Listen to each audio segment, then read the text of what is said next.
Achakzai, pronounced sak.Zai in Pashto, is a Pashtun tribe basically that resides on both sides of current Pak-Afghan border. The tribe has two main subcastes, first Gujanzai and second Badinzai, and the many several subcastes, and each caste has its own elder, Khan or Malak, identity. The Achakzai are a tribe of Pashtuns, and a section of the larger Zirarag-Durrani tribe. They comprise the agnatic descendants of a certain Achakzai, and are therefore known as Achakzai. Achakzai was himself the paternal grandson of Barak-Khan, from whom it descended the Barakzai tribe of Pashtuns. Thus, the Achakzai are a branch or sept of the Barakzai, who are themselves a branch of the Zirarag-Durrani tribe. The Achakzai are said to have been separated from the Barakzai cousins by Ahmad Shah Durrani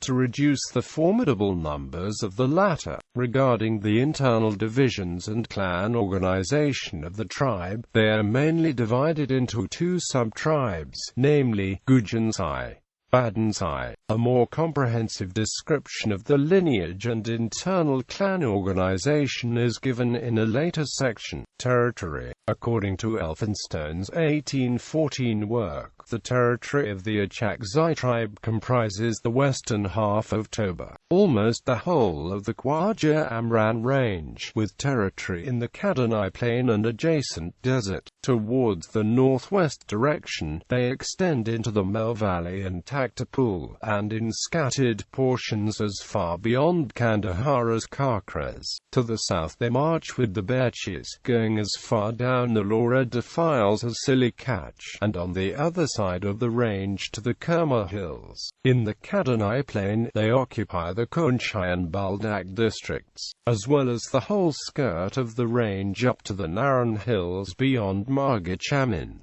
They are also found in the Farah and Herat provinces. There are solitary families in Jammu and Kashmir and other regions of South Asia who claim an Achakzai descent. Culture and habits. A description of the specific culture and habits of the Achakzai Pashtuns is provided in an 1814 work on Pashtun tribes by Elphinstone, who is still in authority on the subject of Pashtuns. He wrote the following account of the Achakzais in 1814, which, though not strictly correct, gives a good idea of the estimation in which they are held by their own countrymen. In habits, the Achakzais are a rude, nomadic and predatory race, as were all the Durranis before the time of Ahmad Shah, and they have as yet made but little advance towards civilization. The Achakzais differ so much from the other Durranis that I have reserved them for a separate description. They are by no means a numerous tribe, most accounts fixing the numbers at 5,000 families. In my opinion, they do not exceed 3,000. They are all herdsmen, or shepherds, though they cultivate a little land. It is not on it they depend for subsistence. The flocks are kept in the range of the Khwaja Amran, and the high country of Toba, and the herds of camels in the sandy tract northeast of Shorawak. They have also many horses, so that you scarcely ever meet an Achakzai on foot. Back at the 1800, but now most of them are international businessmen. They do business mostly for living, and most of the young generation is educated, or under education. Achakzai tribe in particular are the most educated and job holders. Achakzai people of Chamin mostly do business of smuggling through Pak-Afghan border. Most of the Achakzai from Chamin are rich. Almost everybody owns a car. Bigger cars are preferred and seen. Most of Chamin population consists of Achakzai tribe of Achakzai. The Sardar has more power than most of the Durrani chiefs, but even the power, with his utmost exertions, is not sufficient to check the predatory spirit of his tribe. No traveler can enter the country without being plundered, and they often make night excursions to steal. Skill in theft and boldness in robbery are great qualities among them. A great deal of the conversation of the young men turns on exploits of this kind which they have performed or projected.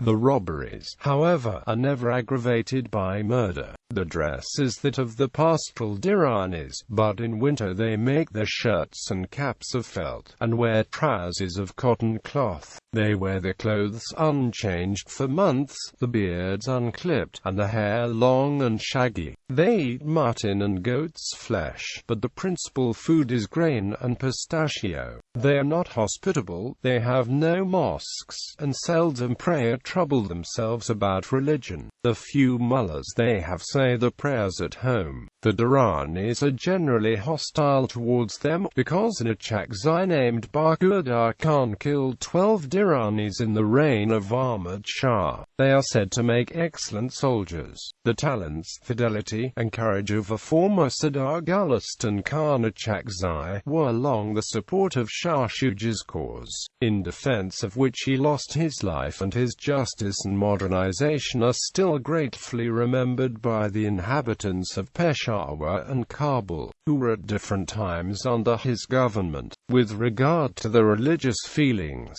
it should be remembered that it is precisely among such wild tribes as the Achakzais that the fire of fanaticism when once lighted burns most fiercely. To such men, a religious war is an easy, and possibly profitable, way of squaring their accounts with paradise which they are conscious of having ill-deserved. Almost all the Achakzais live in tents, and prefer a pastoral life to the constant toil of agricultural existence. The wealth of the Achakzais is in the flocks of sheep and goats with which they wander over the bare hills and barer plains of this region. Nevertheless, each section has its own distinct grazing grounds, to which custom of the jealousy of the neighbors pretty strictly confine them. In summer, that is from May till August, a large portion of the tribe may be found on Toba, where the climate is not only cool and pleasant, but the grazing excellent. Some few, unencumbered by the flocks and families,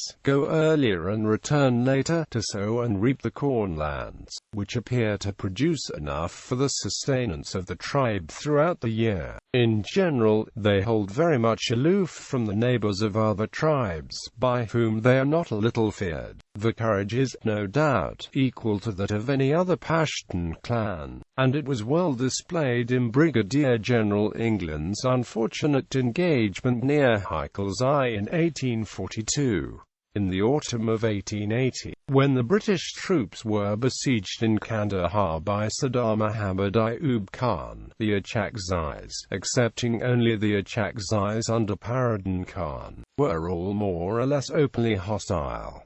They even ventured to seize the Kojak, and for a few days Chamin was completely isolated. They were soon driven out of the pass, the crest of which was then strongly held by British troops. For several weeks, however, skirmishes were of frequent occurrence, and the Achakzais continually fired by night on the pickets, and by day on parties and convoys passing along the road. It was also understood that they were prepared to swoop down on Pashtun as soon as General Fair's division had marched for Kandahar. The defeat of Ayub Khan, however, on September 1, 1880, showed them that the British power had only suffered a temporary eclipse, and the Achakzais dispersed. In physique, the Achakzais are a fine race of the usual Pashtun type, and they appear to possess a fair share of activity and endurance, as well as of bravery. For their extreme ignorance, however, and the rudeness of the life they lead, their intellect is very poorly developed, so much so that it is extremely difficult to obtain from them answers to questions on subjects on which they must be well informed, such as their own tribal divisions, the natural features of the country, etc. Our knowledge of the tribe, therefore, remains still imperfect, particularly with regard to that portion which lives beyond the Kadani plain. The Achakzais are divided, like all Pashtun tribes, into numerous sections and subsections, each under its own Malaks and leaders.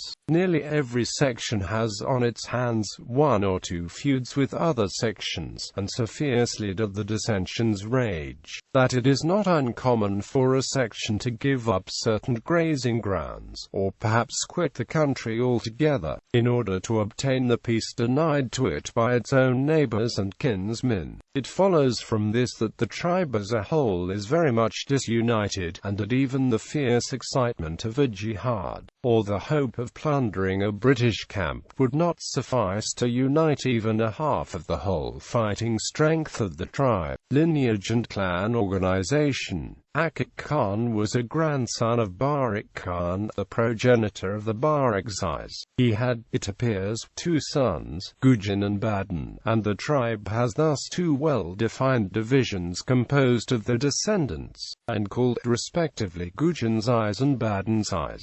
Each of these divisions has numerous subdivisions or sections. There are also some sections descended from brothers or near relations of Achakzai, but now incorporated with the tribe and generally accounted Achakzais.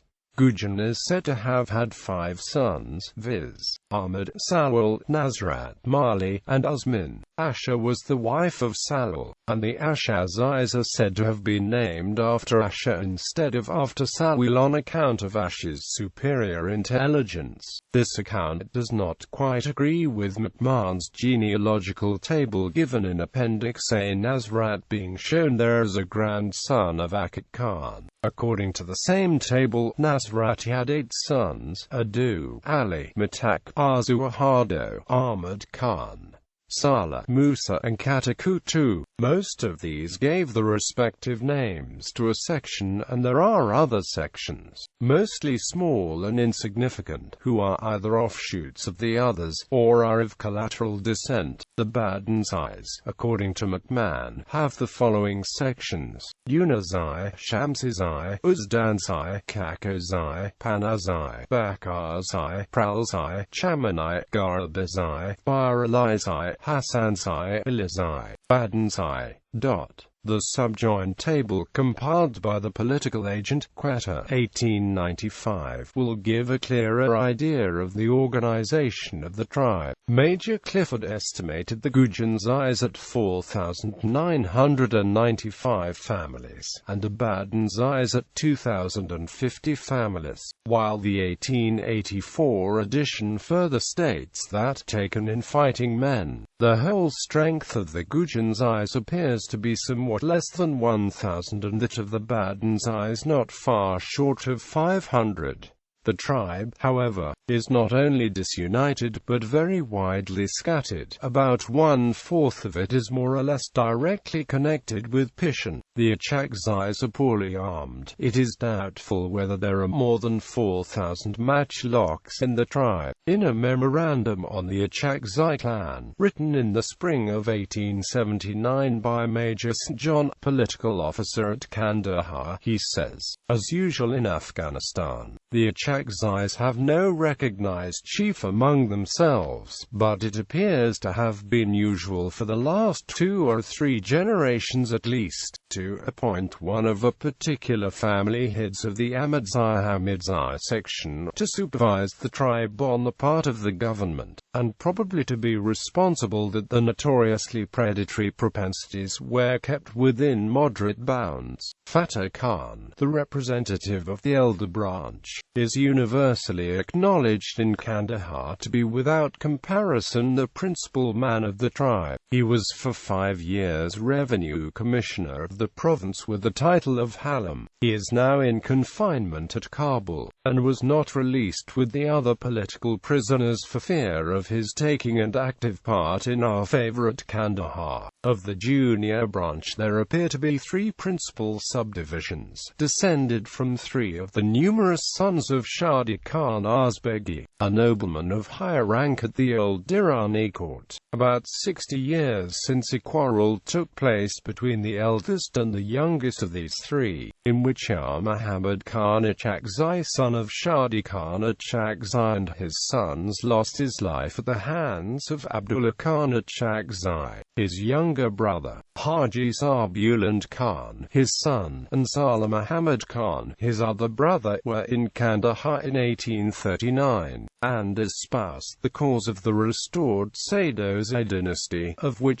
Shadi Khan Achakzai had been the faithful servant, and were true to the British to the end of the war. Fata Muhammad Khan has shown me the sanad granted to his father by General Nott and Sir Henry Rawlinson, bearing their official signatures, appointing him chief of the Achakzais from Pishan to Kandahar, out of salary of 2,000 rupees a month, with 300 sowers. Both he and Haji Sabuland Khan Achakzai were wounded fighting on the English side. Abdullah Khan Achakzai, murderer of Haji Sabuland Khan's father and builder of the fort in Pishan which bears his name, took the Barakzai side and was one of the most vehement opponents of the British at Kabul. He was killed with two of his sons at the Battle of the 23rd of November 1841, while commanding the Afghan cavalry, and Sir John K. states that there was a whisper he was shot by one of his own men, i.e. that his head was of sufficient importance to make it worth the price. After the return of Dost Muhammad Khan to power in Afghanistan, Abdullah Khan Achakzai, son of Shadi Khan Azbegi's sons, reaped the reward of the father's services in being held chiefs of the Achakzais to the exclusion of the cousins, who had been on the opposite side. Fata Khan, however, the representative of the elder branch, came at last into temporary favor, and was made Hakim of Kandahar. The sons of Abdullah Khan, mentioned above, were Muhammad Aslam, Muhammad Akram, Ghulam Rasul and Fakir Muhammad. The first-named two quarreled violently over the chiefship, and after Muhammad Akram was murdered the quarrel was continued between Muhammad Aslam and Fakir Muhammad. Muhammad Aslam, however, seems to have been officially considered chief of the Achakzais for some years previous to the British occupation of 1878. Haji Sabuland Khan Achakzai and Fata Muhammad Khan Achakzai, son of Salah Muhammad Khan Achakzai, meanwhile resided at Kandahar, where they had small salaries and allowances to keep up a certain number of sowers. In pursuance of our general policy of maintaining, as far as might be consistent with justice and the preservation of order, the existing state of affairs in such portions of Afghanistan as came under our rule, Muhammad Aslam Khan was recognized as head of the Achakzais by the local British authorities. He himself, however, was unwilling to accept any responsibility on account of the tribe, alleging, what was no doubt the fact, that he had no influence over them. It was then arranged that one of his sons should be working chief, and all the sections more particularly connected with Pishan were brought to acquiesce in the arrangement. On the other hand, Haji Sabuland Khan and Fata Muhammad Khan were undoubtedly popular among the Achakzais,